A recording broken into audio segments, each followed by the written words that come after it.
First on the news at 6, we're learning more about what was going on behind the scenes shortly before a mentally ill inmate was said to be released from Hunt Correctional. The WBRZ investigative unit obtained internal emails from the Department of Corrections, which provide some answers about what happened to Treylin Deville. He was supposed to be released to a group home, but was instead dropped off at a bus station. He was found miles away from Baton Rouge, laying in the middle of the road, and later died at a hospital. Bess Casserly with details on what internal emails revealed. We put in our official public records request on July the 30th and received some of the documents we asked for exactly 2 weeks later. So she looked on the computer and found out he was released on the 24th, not of her knowledge. The family of Treylin Deville was told their loved one was being brought to a group home in Baton Rouge that could accommodate his mental health needs. He was going to get roundabout care, wraparound services, 24-hour care. They say instead he was dropped off at a bus station and was found lying in the middle of the road, unresponsive, 80 miles away, just hours after his release. So you just let him out to die on the street like a dog. Since the Department of Corrections wasn't answering any of our questions because of the ongoing investigation, we put in a public records request for any and all communications between DOC personnel referencing Treylin or his inmate number. In response, we received about 10 emails. The first email, dated July 16th, is a communication between his social worker and an employee at the Louisiana chapter of the National Alliance on Mental Illness, letting them know he's coming up for release as soon as they have an address to send him to.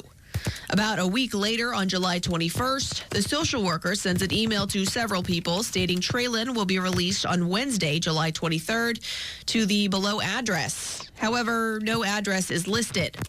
It should be noted there are several attachments mentioned in the emails that were not provided to us due to them containing inmate records.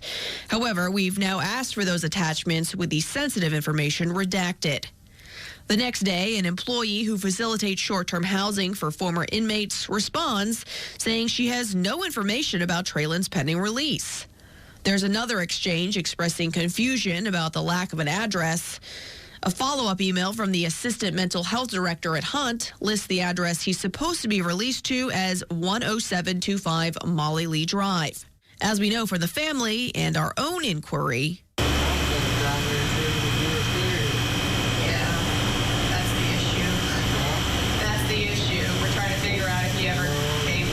Treylin never made it there.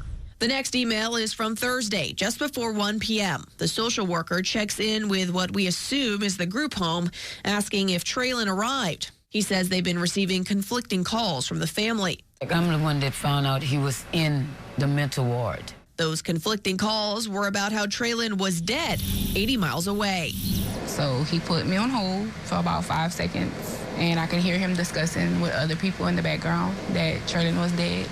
And he came back to the phone and he said, I'm going to have to let you go. And that was it. Didn't get a call since. Nothing. The last email from Friday gives us the most information. It's from the assistant director of nursing at Hunt, letting everyone know Treylin died, as she states, within 24 hours of his release. It says he was found in a different city than the approved discharge set up by mental health, and that he died of a heart attack, but she isn't sure how much is accurate. It informs staff the captain in charge of transporting Treylin and other inmates has been reassigned. Now, our investigation doesn't stop here. We've submitted another public records request to try and get any additional information that may have been left out in the first one. For the investigative unit, Bess Casserly, WBRZ News 2.